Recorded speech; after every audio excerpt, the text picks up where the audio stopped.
એક જ વસ્તુ કહેવા માંગુ છું કે ગાવાનું શરૂ કરો. મને તમને સુખની શોધ છે ને, તો સુખ ભીતર પડ્યું છે, તમે એને બહાર ગોતવા નીકળ્યા છો. આપણે બધા એને બહાર ગોતીએ. ઘણાના મગજમાં તો એવો ખોટો વહેમ છે કે આપણે 1 કરોડ રૂપિયાનું ગાડલું લઈ આવીને એની ઉપર હુઈ તો 1 કરોડની ઊંઘ આવે. ના, 1 કરોડના ગાડલા ઉપર હુવા વાળાને 3 ટીકડીઓ ખાય ત્યારે માંડ 2 કલાક ઊંઘ આવે છે.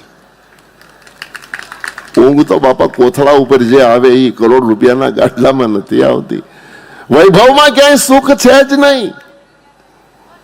સુખ તો ભીતર પડ્યું છે.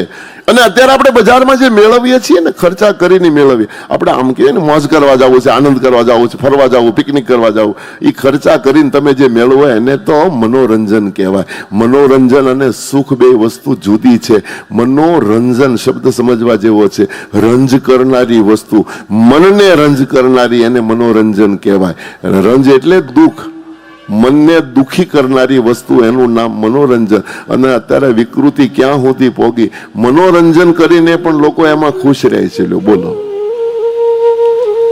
આનંદ તો ભીતર પડ્યો છે.